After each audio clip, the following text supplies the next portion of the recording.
Hey, അപ്പോൾ ഞങ്ങൾ ഇന്ന് എന്താ ഇത്, ഇന്ന് ഹർത്താലല്ലേ. അപ്പോൾ ഞാനും ഫാരിസും വന്നിട്ട്, അപ്പോൾ ഞാനും ഫാരിസും കൂടി എന്ത് ചെയ്ത് പുറത്താണ് പോകാമെന്ന് വിചാരിച്ചു. അപ്പോൾ പുറത്തേക്ക് ഇറങ്ങിയതാണ്.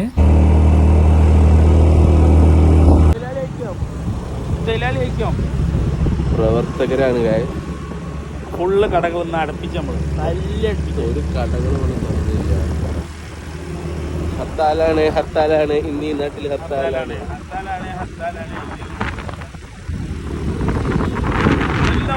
ഹർത്താൽ ബാധകല്ലേ, അടുപ്പിച്ചാലവിടെ പോയല്ലേ. അങ്ങനെ ഞങ്ങൾ പഠിക്കൽ ഭാഗത്തൊക്കെ എത്തി. അപ്പോൾ അവിടെയൊക്കെ എല്ലാ കടയും പൊട്ടിക്കണം. അപ്പോൾ ചുരുക്കി പറഞ്ഞിട്ടാണെങ്കിൽ എല്ലാവരും ഇന്ന് നല്ലൊരു ലീവ് പ്രഖ്യാപിച്ചുകൊണ്ട് വീട്ടിലെല്ലാവരും അടിപൊളിയായിട്ട് ഇരിക്കുകയാണ്.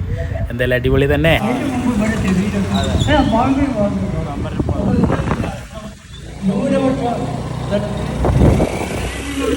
അല്ലാതെ നമ്മളെ ഏമാമാരൊക്കെ ഉണ്ട് അവിടെ, എല്ലാത്തിനും തയ്യാറായിട്ട് തന്നെ നിൽക്കുന്നുണ്ട്. അപ്പം എന്താ പ്രശ്നങ്ങളും കാര്യങ്ങളും നായ്ക്കളൊക്കെ ഫുൾ പ്രതീക്ഷയോടെ അറിയിക്കുന്നത്. എത്രമാതിരി നായ്ക്കൾ അവിടെ അടിയിൽ ഓരോരുത്തർ കിടന്നുറങ്ങും.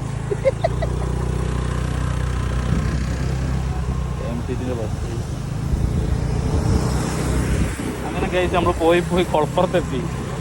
കൊളപ്പുറത്ത് എല്ലാവരും സഹകരിച്ചിരിക്കണ് ഹർത്താലിന്. അവിടെ അങ്ങനെ ഞങ്ങൾ എന്ത് ചെയ്ത് കുളപ്പുറം ഇങ്ങനെ റൗണ്ട് അടിച്ച്. എന്താ വെച്ചാൽ വണ്ടിയൊന്നും ഇല്ലല്ലോ. അപ്പോൾ ഉള്ളോടത്ത് കിടന്ന് ഇങ്ങനെ കുറേ അങ്ങോട്ടും ഇങ്ങോട്ടും തിരിഞ്ഞ്. ഇവിടെ പ്രക്ഷോഭക്കാരും അങ്ങനെയൊന്നുമില്ല.